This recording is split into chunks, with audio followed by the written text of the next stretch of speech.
Hansel and Gretel have become bounty hunters.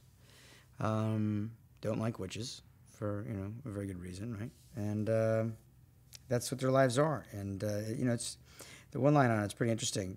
But it was really important to all of us to want to have that bond, as you said, was really, really important.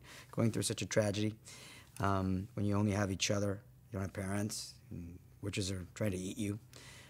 So you gotta take the pain and do something good with it. Hansel and Gretel have this I suppose you'd call it a gift that's where their witches' spells don't work on them. So that allows them to do what others, like there's trackers and other hunters, but the witches' spells can kill them and hurt them or turn them into frogs or whatever the heck they can do. But their spells don't work on us. What was interesting to me, what Tommy had written, there was a lot of room for character and developing amazing bond and relationships and behavior in a really fantastic world that there's no rights or wrongs because it's a fairy tale. Gemma is a real gem for sure. We got very lucky finding her. We did read a lot of really great actresses. It took a long time, but the real trick, I feel like, with just finding the right girl for this was obviously we had kind of look alike, but there was also a weight that she brought without really having to do much.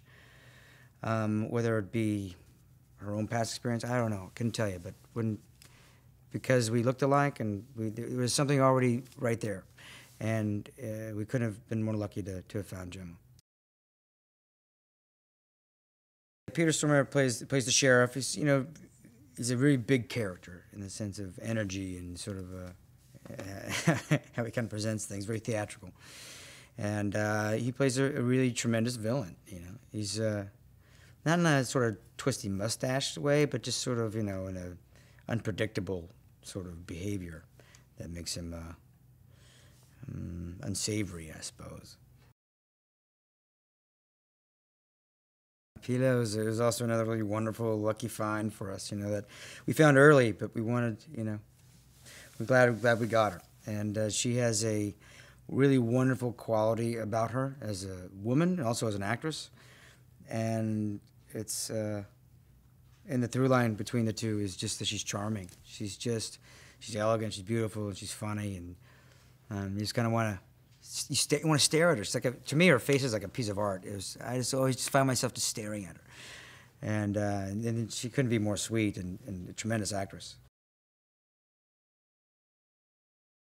Famke plays Muriel. She's sort of like this, I guess, sort of like this the witch that sort of she has more powers, let's say, than other witches, and she's definitely one to be feared. Even for us, where witch spells don't work on us, it's still one that she's hard to take down. The initial attraction to do the movie came from a little one sheet that I got before I even got the script, and it was something that they end up shooting in the movie. It's of Hansel and Gretel walking away, and a witch burning in the background. It's fire going, and he has a shotgun, and she's got this crossbow, and they're just kind of walking away, and it's just a poster. Like, that's interesting to me. I don't know why, but it was.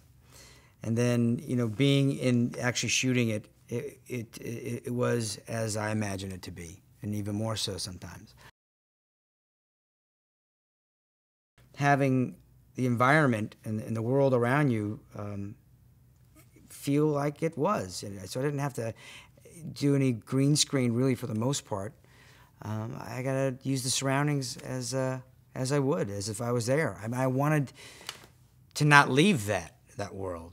To be honest with you, when I was walking around Augsburg in this cool ass leather coat and just getting off a horse, and I got a shotgun on my shoulder and grabbing some apples, and I like to live like this. This is kind of cool. And they have this old cool tavern, and they scoop beer out of the trough, and I don't know. There's something really primal that was really, really fun to me.